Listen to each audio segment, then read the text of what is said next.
नमस्कार पशुपालक साथियों, मैं प्रदीप मलिक आपका हार्दिक स्वागत और अभिनंदन करता हूं आपके अपने YouTube channel Malik farming care में। स्वस्थ पशु मुनाफा ज्यादा। आज आपको जो अभी सेकंड वीडियो है हमारी यदुवंशी गौशाला से ही है और मैंने काफी बड़े बड़े चार्ट देखे यहाँ पे, तो मेरे अंदर भी उत्सुकता हुई कि ये चार्ट किस चीज के लगाए हुए हैं। और जैसे यहाँ पे third generation Haryana breed bull लिखा हुआ है, तो ये देखिए वो लिखा हुआ है। फिर उसके बाद यहाँ पे milk yield quality, then breeding and genetics और मेंडल्स लॉ ऑफ ब्रीडिंग, ये चीज़ें लिखी हुई हैं। ये थोड़ा सा मंगल भाई हमें समझाने की कोशिश करेंगे, तो उसके बारे में पूछेंगे अब। तो फिर से मंगल भाई नमस्कार। नमस्कार, आपका हार्दिक स्वागत और अभिनंदन है आपके अपने YouTube channel Malik farming care में। आपका हार्दिक स्वागत है यदुवंशी गौशाला में। धन्यवाद जी। तो अब मैं थोड़ा सा ब्रीफ में जानना चाहूंगा, जो ये यहाँ पे आपने बड़े बड़े बैनर लगाए हुए हैं, इनका लगाने का क्या पर्पज है और क्या इनका आम जो पशुपालक है उसको फायदा होगा? बिल्कुल होगा।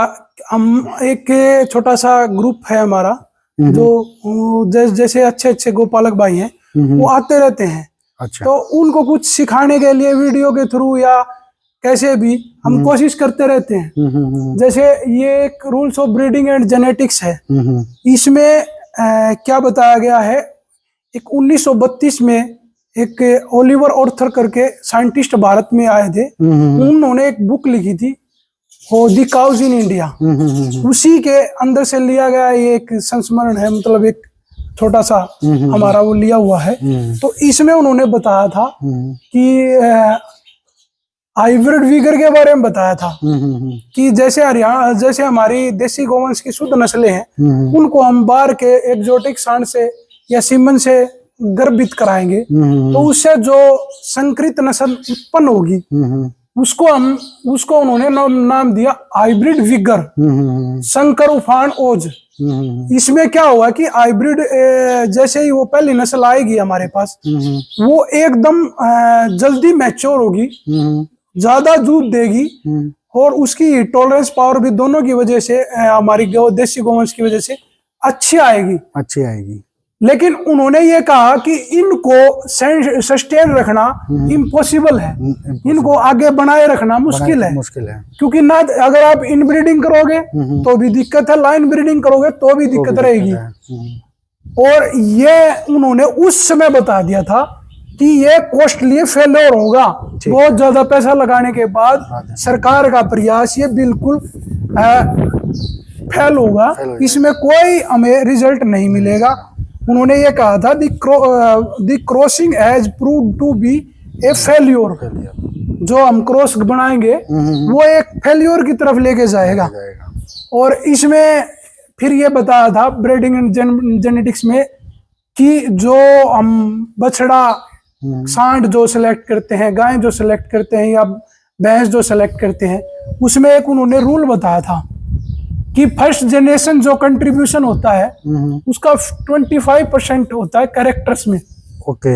और जो सेकंड जनरेशन है उसका 6.25% होता है। और जो थर्ड जनरेशन है उसका 1.56% और फोर्थ जनरेशन 0.39% कंट्रीब्यूशन होता है, जो उसके बच्चे के अंदर जो गुण आते हैं।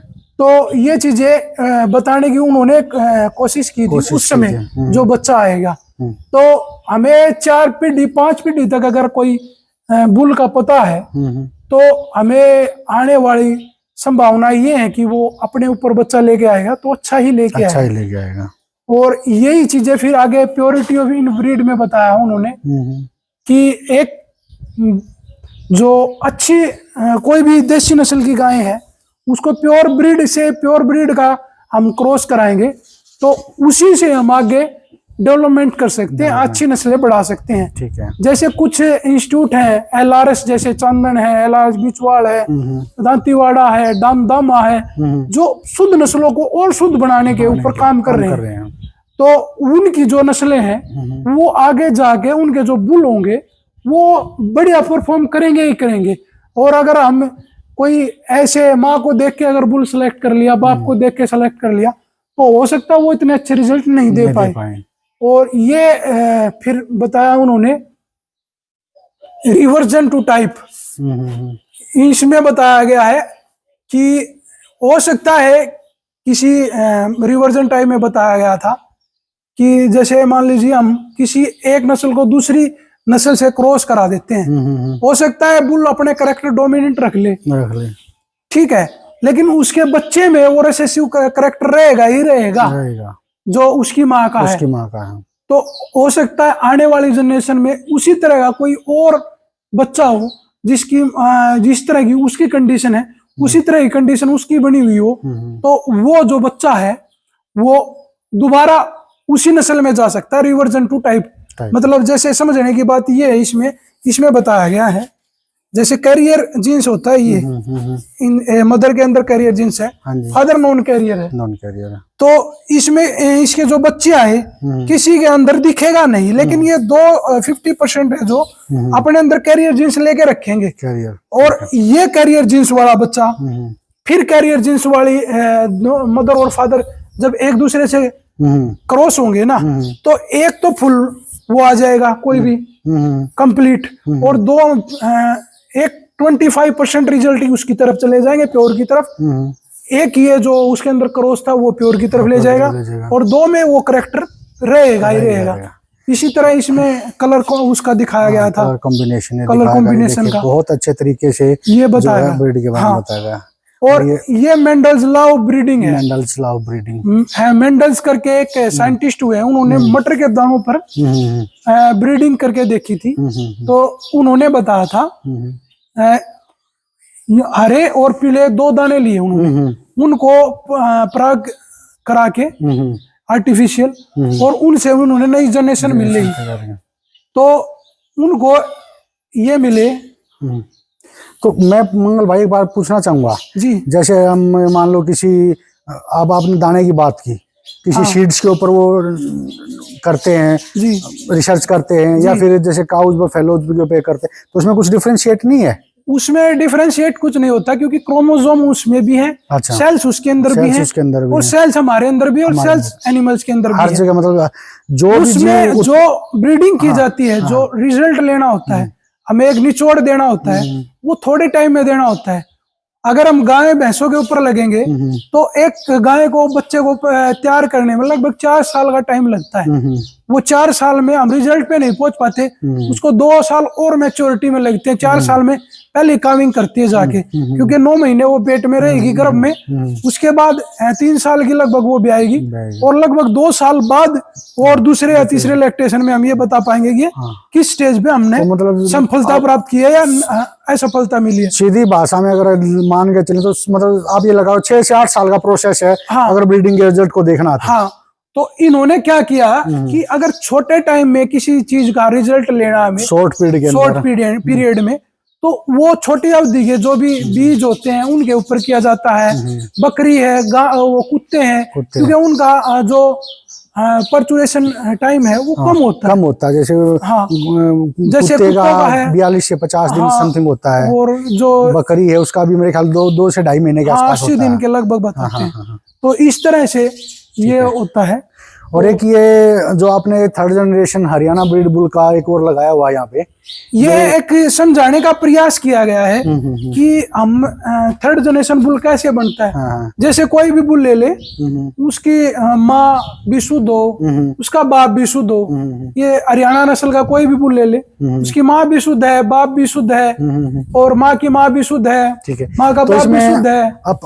अपनी कोई यदुवंशी गौशाला का भी कोई बुल है इसमें, और ये हमारे पास अभी तक कोशिश करी है हमने, 2-1 बुल हमारे इसके अंदर ऐड है अपने, नहीं इसमें नहीं बनाए हुए। अच्छा। आगे हम चार्ट देंगे वो अपनी कोई बछड़ी या ऐसा कुछ, जैसे भारतीय इसमें मैंने देखा, भारतीय अपनी ये महादेव लगा लीजिए आप, महादेव नाम से बछड़ा है, तख्ती का बछड़ा जो है, राजा भी है। 3rd जनरेशन बुल है, 3rd जनरेशन, ये 3rd पेडिग्री अपने यदुवंशी। ये आ गई है। अब इसको आगे हम अगर इसी 3rd जनरेशन की कोई बछड़ी से क्रॉस कराएंगे, जिसके हमें 3 पीढ़ी होगा पता होगा, तो फिर हम 4th जनरेशन का बुल मिल जाएगा हमें।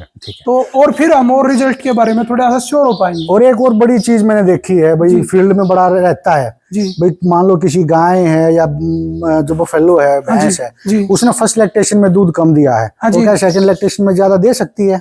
बिल्कुल दे सकती है। और ये जो है इसी सरकारी डाटा के हिसाब से और उसका जो पीक लैक्टेशन है, जी, जिस लैक्टेशन में उसने सबसे ज्यादा दूध दिया, वो कौन से जो उसका काविंग सेशन है, देखिए आप थर्ड ये है, देखिए लाइव उस स्टॉक तक आता रिसर्च है। स्टेशन बीचवाल, उनका ये ऑक्शन का डाटा है पिछली बार का। एक सेकंड, ये बीचवाल ये राजस्थान के अंदर है, राजस्थान के अंदर LRS बीचवाल के नाम से है। ठीक है।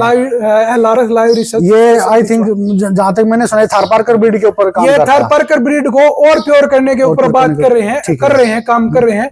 ये प्योर ब्रीड को ही प्योर कर रहे हैं। और ये तो इन्होंने ब्रीडिंग जो ऊपर ये फोटो लगी है 27 नंबर का, ये अभी ये हमने यहाँ पे देखी जो थी, हमारे पास है। हाँ ये देखिए 27 नंबर का वो है, ये अभी यहाँ पे है। उसके 3 थन है जो फाइब्रोसिस के कारण डैमेज हो चुके हैं। अब ये देखिए, आप ये डाटा देखिए एक बार, ये भी मैं दिखाना चाहूंगा इसके ऊपर।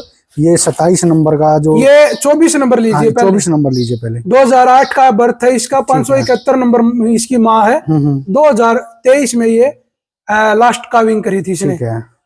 इसके नीचे मेल काफ था और 12वें ब्यात में थी।